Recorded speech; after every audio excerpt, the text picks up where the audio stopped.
बीकानेर एक ऐसा शहर जिसका नाम सुनते ही दिमाग में यहाँ के धार्मिक स्थल, यहाँ की संस्कृति की झलक और यहाँ अपनेपन के स्वभाव वाले लोगों की छवि सामने आ जाती है।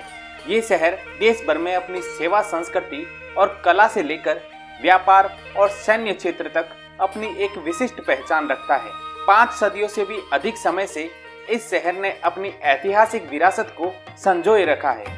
जितना बीकानेर शहर रंगीला और रोचक है, उतनी ही रोचक कहानी इस शहर की स्थापना से जुड़ी हुई है। तो आज हम आपको बीकानेर के नगर स्थापना से जुड़ी एक ऐसी रोचक कहानी बताने जा रहे हैं कि कैसे जोधपुर से अलग होकर राव बीकाजी ने इस शहर की स्थापना की और इसके लिए उन्होंने इसी भूमि को किस कारण चुना और जोधपुर के राजपाट को छोड़कर वे क्या ऐसी चीजें बीकानेर लेकर आए जो आज भी सभी बीकानेर वासियों के लिए बड़ा महत्व रखती है। बीकानेर स्थापना से जुड़ी पूरी जानकारी के साथ हम जानेंगे कि कैसे बीकानेर के लोग अपने शहर के स्थापना दिवस को उत्सव के रूप में मनाकर समानता और एकता का संदेश देते हैं। तो वीडियो को पूरा जरूर देखें और इससे पहले आप सभी से अनुरोध है कि ऐसी और जानकारी और वीडियो के लिए रमक जमक के YouTube चैनल को सब्सक्राइब और Facebook पेज को लाइक जरूर करें। राव जोधा जोधपुर के शासक थे, उनका दरबार लगा हुआ था। तो राव बीका जी और उनके चाचा कांदल जी के बीच में आपस में कानाफूसी हो रही थी। राव जोधा जैसे ही उसमें प्रवेश किया दरबार में, तो उन्होंने इन दोनों को इस तरीके की बात करते हुए देखा। तो उन्होंने पूछा, क्या चाचा भतीजा कोई नया क्षेत्र बसाने की योजना बना रहे हैं? तो उनको उसी वक्त ही कांदल जी वहीं खड़े हुए कि हुजूर, अब आपने ये कह दिया तो हम नया एरिया बसा करके ही मानेंगे। उसके बाद में वहाँ उदयपुर से नापा सांखला नामक एक व्यक्ति आया हुआ था जो इसी क्षेत्र का था। जब जोनर ने कहा कि आप जो चाहिए बताइए, तो बहुत सारे सैनिक बिरादरी के उसके सारे भाई थे जो राव जोधा के और दूसरे पुत्र थे, उनको लेकर के करीब 500 सवारों के साथ और दूसरे जो उनके मंत्री थे, दरबारी थे, काफ़ी लोग इनके साथ चले। उसमें पुष्करणा ब्राह्मणों में पुरोहित भी साथ में थे। इसके अलावा मेहता थे और दूसरी जातियों के लोग थे, लेकर के चले। इसके बाद ये आते आते चूँकि नापा सांखला इनको आगे गाइड के तौर पर काम कर रहा था, तो सबसे पहले ये चांडासर आए। चांडासर में कुछ महीने रुके, वहाँ भी इनका बसा नहीं बना। हालांकि वहाँ भी इनका एक छोटा मोटा किला है जो अब तक वो रात को दिन को बनाते रात को ढह जाता, उसका हमने सर्वे किया था।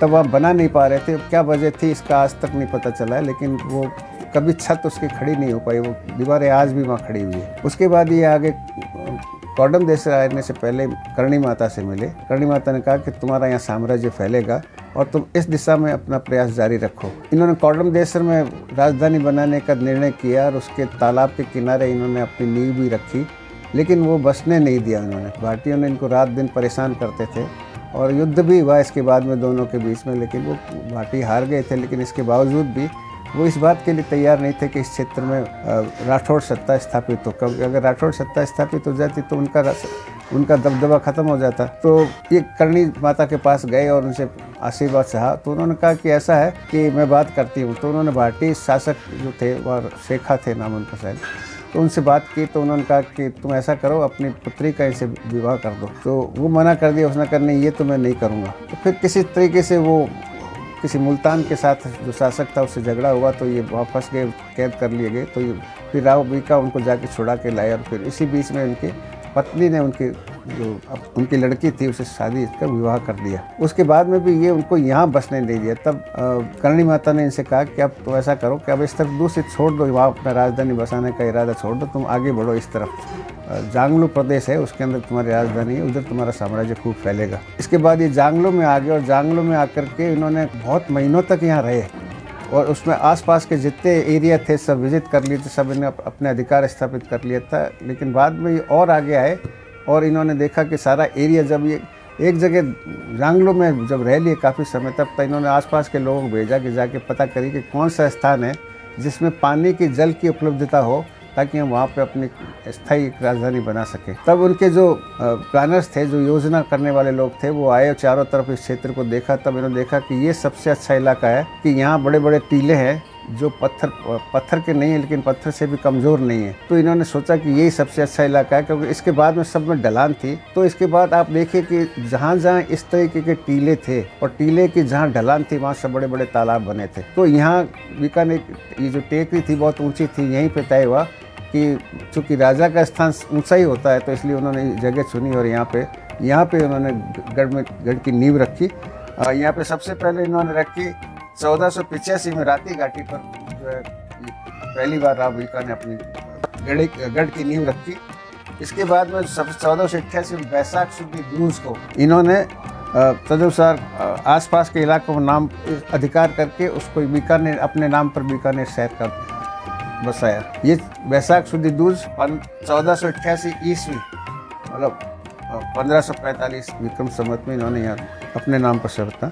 जब ये क्षेत्र का चुनाव हो गया कि यहाँ किला बनाएंगे तो उसने सारे ज्योतिषी उनके जो साथ थे उनसे राय ली कि अब किस दिन बचाना चाहिए ताकि बीकानेर का साम्राज्य लगातार स्थायी रहे, उसमें किसी तरह की रुकावट न हो। तो उस समय के जो ज्योतिषी थे, जो पंडित थे, उन्होंने कहा कि बहुत अच्छा शुभ मुहूर्त है, बैसाख शुद्धि दूज का जो अभी मुहूर्त आ रहा है उससे अच्छा कोई व्रत आपके पास, हमारे पास कोई ऐसा नहीं है, उसमें आप इसकी स्थापना कीजिए। तो 1545 में बैसाख शुद्धि दूज को उस समय सारे ज्योतिषियों ने इनको ये तक बताया था कि क्षण आप जो है इसके किले की नींव रखेंगे। ये सब ज्योतिषियों के निर्णय के अनुसार इन्होंने जो है बैसाख शुद्धि दूज को इसका वहाँ किले की नींव रखी और उसी का नतीजा है कि बीकानेर साम्राज्य उसके बाद लगातार फैलता गया और पूरे मुगल दरबार में उनकी धाक जमी रही। इसके एक और दिलचस्प किस्सा ये भी है कि जब ये बैसाख शुद्धि दूज के बाद नेक्स्ट डे जो था उसकी खुशी कैसे मनाई जाए कि बीकानेर में हमने अपना राज्य स्थापित कर लिया है, राजधानी स्थापित कर ली है और बीकानेर नाम से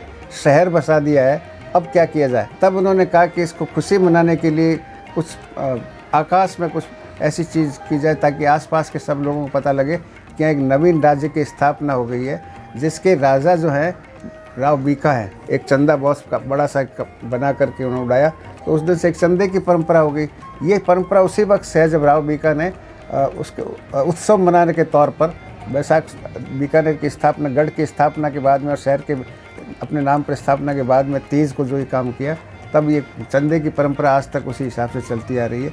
और ये भी है कि जब आपने कोई चीज़ फहरा दी है आकाश में, अगर उसको कोई चैलेंज करने वाला होता है तो बिल्कुल उसका चैलेंज कर देता है, लेकिन उसको कोई चैलेंज करने वाला था नहीं। ये विजय उत्सव था, उस विजय उत्सव के रूप में चंदा आकाश में उड़ाया। बीकानेर शहर हर त्योहार और उत्सव को मिलजुल कर और बढ़ चढ़कर सेलिब्रेट करता है और इसी तरह बीकानेर के नगर स्थापना दिवस को भी यहाँ के लोगों द्वारा उत्सव के रूप में मनाया जाता है। आखाबीज और आखातीज को बीकानेर की सभी जनता अपने घर की छतों पर होती है और पूरे दिन पतंगे और चंदा उड़ाकर नगर स्थापना दिवस को मनाते हैं। इन 2 दिनों के दौरान बीकानेर शहर के सभी घरों में एक समान भोजन बनता है। इस दिन विशेष रूप से खीचड़ा, बड़ी व चंदनिये की सब्जी, इमलानी और खुलती हुई रोटी बनाई जाती है।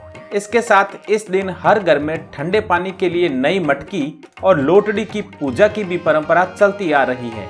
बीकानेर की जनता स्थापना दिवस को एक त्योहार की तरह मनाती है और ऐसी परंपराओं से यहाँ सभी में एकता और समानता का उदाहरण दिखाई देता है।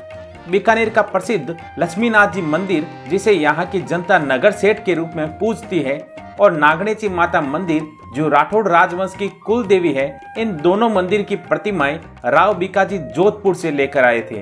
राव जोधा के बड़े पुत्र होने के बाद भी बीकाजी ने अपने पिता के कहने पर जोधपुर पर अपना अधिकार त्याग दिया और उन्होंने अपने पिता की जोधपुर रियासत के 16 पदचिन्ह मांगे जो आज भी बीकानेर में और उसके बाद में जोधा से इनका हुआ संपर्क। जब एक दफ़े ये किसी एक क्षेत्र के शासक से इनका बहुत झगड़ा हो रहा था जो बहुत पावरफुल था, सारंग खान नाम था उसका। उससे जब झगड़ा हुआ तो जोधा ने भी इनकी सहायता की थी। जोधा जब वापस अपने वतन लौट रहे थे, अपने देश लौट रहे थे, तो उनसे कहा कि आप बताइए आपकी क्या आज्ञा है। तो उन्होंने कहा मेरी आज्ञा ये है कि अब तुम जोधपुर के राज्य पर कभी अपना दावा करोगे क्योंकि तुम सबसे ज्येष्ठ पुत्र हो, उस सिद्धांत के आधार पर जोधपुर पर तुम्हारा अधिकार होना चाहिए, लेकिन मैं ये वादा लेना चाहता हूँ कि तुम इसके बाद कभी अपने भाइयों को परेशान नहीं करोगे। तो उन्होंने कहा जो आपकी आज्ञा, लेकिन और बताइए कि और कि मैं ये चाहता हूँ कि लाडनू जो तुम्हारे अधिकार में है वो मुझे दे दो। तो उन्होंने कहा आज से आपका लाडनू हुआ, लेकिन मैं अब इसके बदले में आपसे जो वो चीज़ें जो राज्य सत्ता के चिन्ह हैं वो सब मैं चाहता हूँ। तो उन्होंने कहा कि ये भी आपको दिया, बता देना ये क्या क्या चीज़ें। तो उन्होंने उस वक्त सारी चीज़ें उनको बता दी थी कि मुझे ये चीज़ें चाहिए। इसी वक्त वो राव जोधा उनको भेज नहीं पाए थे, स्वर्गवास हो गया। इसके बाद में इनके जो सातल गद्दी पर बैठे वो बहुत थोड़े समय तक शासन कर पाए। इसके बाद सूजा आ गए। ये सातल का भाई था, मतलब राव जोधा के बेटा था। इसके वक्त पे इन्होंने बेला पढ़ियार नामक जो इनका जागीरदार था बीका जी का, उन्होंने भेजा कि जाकर कहिए कि हमारी जोधा जी से, पिताजी से बात हुई थी, आप हमको ये दे दीजिए। उन्होंने कहा ऐसे नहीं मिलती ये चीज़ें, ऐसे ये तो युद्ध करने के बाद ही मिलती है। तो इन्होंने कहा कि ठीक है। तो इन्होंने फिर युद्ध की तैयारी की, फिर युद्ध हुआ और उसमें किले में चारों तरफ से इन्होंने घेर लिया था। किले में पानी की कमी हो गई थी, आखिर में सरेंडर कर दिया। लेकिन इसके बीच में उनको लगा कि चीज़ें फिर भी नहीं दे रहे थे, तो फिर इनकी माँ जो थी जस्मा हार्डी नाम की, वो बीच बचाव करके समझौता कराया और ये कहा कि वो पूजनिक चीज़ें हमको दे दीजिए, हमारा युद्ध इनसे, भाई से हमारा कोई झगड़ा नहीं और जोधपुर पे हमारा कोई अधिकार भी नहीं, हमने पिताजी से वादा भी किया था। वो पूजनिक चीज़ें क्या क्या थी वो उन्होंने कहा कि बताइए क्या क्या चीज़ें। तो उन्होंने जो 16 चीज़ें उसमें गिनाई थी, वो थी एक तो राव जोधा की ढाल और तलवार, दूसरा ये कि जो राज सिंहासन के लिए जिस पे राजा जोधपुर का शासक बैठता है वो तख्त मुझे चाहिए, राजगद्दी वो मुझे चाहिए।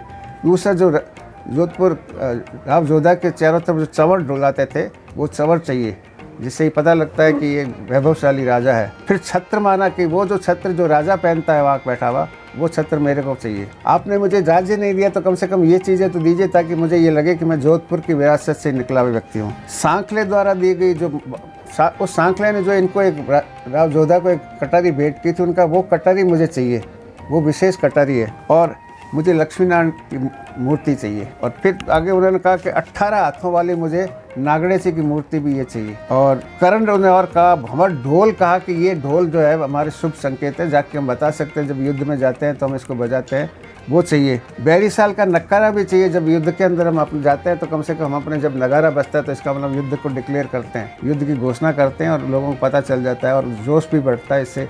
उस वक्त ये चारण कवि वगैरह जो गीत भी गाते हैं ताकि जोश बढ़े, और उस नक्कारे के बजने के बाद में लोगों में जोश बढ़ता है, तो वो मुझे चाहिए। दल सिंगार घोड़ा जो है जिस पर राव जोधा सवारी करते थे वो मुझे चाहिए। वो मैं आगे आगे जब मेरे आगे मैं अपने देश का विस्तार करूँगा तो मैं उस पर बैठ कर करूँगा ताकि ये लगे कि हाँ मैं जोधपुर राज्य का उत्तराधिकारी हूँ, लेकिन मैं वहाँ नहीं बैठा, लेकिन मैं इसके आधार पर पूरा साम्राज्य फैला रहा हूँ। और मुझे वो चाहिए जिसमें राठौड़ बैठ कर के सारा राठौड़ समाज बैठ कर खाना खाते थे, बुझाई की देग भी चाहिए, जो कड़ाव बोलते हैं वो मुझे चाहिए।